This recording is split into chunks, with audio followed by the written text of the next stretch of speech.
Andhra cricket అసోసియేషన్లో జరుగుతున్న వివాదంపై టీడీపీ చీఫ్ చంద్రబాబు రియాక్ట్ అయ్యారు. రాజకీయ కుట్రలకు బాధితుని అయ్యానని వాపోయిన టీమిండియా క్రికెటర్ హనుమ విహారీకి సపోర్ట్ గా నిలుస్తున్నట్లు చంద్రబాబు ప్రకటించారు. విహారీకి అండగా ఉంటామని, న్యాయం జరిగేలా చేస్తామన్నారు.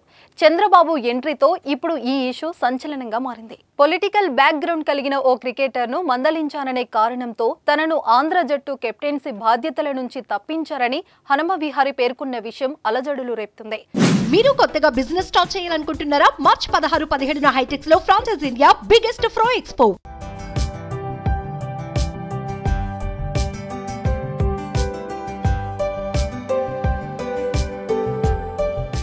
ఆత్మగౌరవం దెబ్బతిన్న చోట ఉండలేనని, జీవితంలో ఇక ఆంధ్ర జట్టు తరపున ఆడనని విహారీ ప్రకటించారు. అయితే ఆ ప్లేయర్ తానేనని పరోక్షంగా ఆంధ్ర జట్టు backup wicket keeper KN Prithviraj స్పందించాడు. హనుమ విహారీ ఆరోపణలో వాస్తవం లేదని, ఆ రోజు ఏం జరిగిందో జట్టు మొత్తానికి తెలుసన్నారు.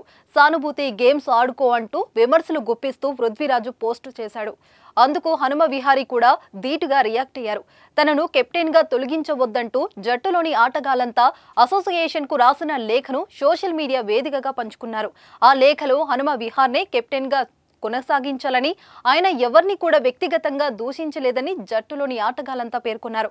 అయితే పృథ్వీరాజ్ అధికార ప్రభుత్వానికి చెందిన తిరుపతి కార్పొరేటర్ కుమారుడు, వైసీపీ కీలక నేత ప్రధాన అనుచరుడని సోషల్ మీడియా వేదికగా జోరుగా ప్రచారం జరుగుతోంది. ఇటువంటి వారు సోషల్ మీడియాలో నడుస్తున్నప్పుడు విహారీకి మద్దతుగా టీడీపీ అధినేత చంద్రబాబు ట్వీట్ చేయడం ఈ వివాదం హాట్ టాపిక్ గా మారింది.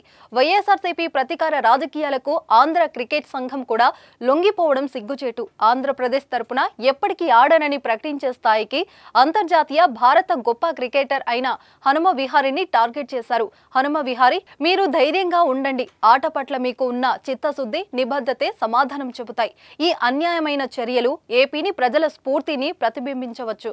మీకు అండగా మేముంటాం. న్యాయం జరిగేలా చూస్తామని చంద్రబాబు ట్వీట్ చేశారు. ఎన్నికల టైంలో ఇటువంటి వివాదంపై చంద్రబాబు రియాక్ట్ అవ్వడం రాజకీయంగానూ చర్చనీయాంశమైంది. వైసీపీపై ఎటువంటి వ్యతిరేకత వచ్చినా దానిని అనుకూలంగా మార్చుకుని ఎన్నికల్లో ప్రయోజనం కోసం చంద్రబాబు చూస్తున్నారని ప్రతిపక్షాలు ఆరోపిస్తున్నాయి. చూద్దాం మరి ఈ వివాదం ఎటుపోతుందో.